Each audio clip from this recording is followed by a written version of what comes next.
menjelaskan tentang neraca lajur, yaitu terdapat neraca saldo, jurnal penyelesaian, neraca saldo disesuaikan, laba rugi, dan neraca. Pertama, kita akan menjelaskan tentang neraca saldo. Neraca saldo terdapat debit dan kredit. Di debit terdapat beban asuransi, beban bunga, beban gaji, beban iklan, beban keamanan kebersihan, beban lain-lain, beban LAT, beban operasional, kas, peralatan, perlengkapan, piutang, dan prepaid. Sedangkan di kredit terdapat hutang bank, hutang usaha, modal, dan pendapatan. Di neraca saldo, debit dan kredit harus seimbang. Saya akan menjelaskan jurnal penyelesaian. Di jurnal penyelesaian terdapat juga debit dan kredit.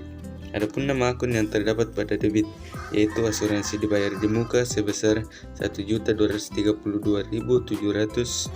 beban gaji sebesar 3.109.000, beban sewa terdapat 3.036.000, beban perlengkapan sebesar 19.581.750.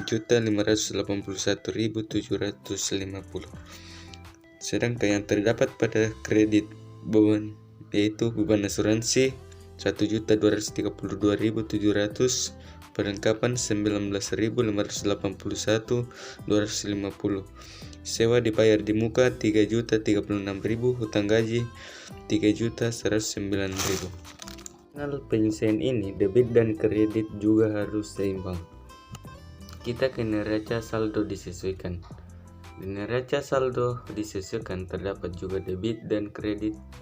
Dan untuk menentukan neraca saldo disesuaikan yaitu jika di neraca saldo ada di debit dan di jurnal penyelesaian ada di kredit, maka dikurangkan dan ditulis di debit.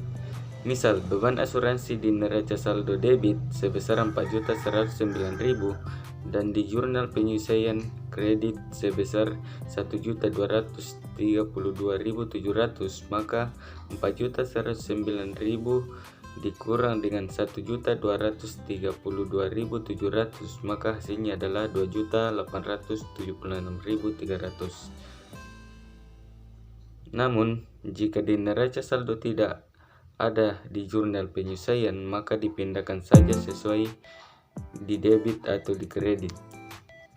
Neraca saldo disesuaikan ini, debit dan kredit juga harus sama. Laporan laba rugi. Di laporan laba rugi terdapat juga debit dan kredit. Namun, nama-nama akun yang ada di debit hanya beban asuransi, beban bunga, beban gaji, beban iklan, beban keamanan kebersihan, beban lain-lain, beban LAT, beban sewa, dan beban operasional. Dan di kredit hanya ada pendapatan.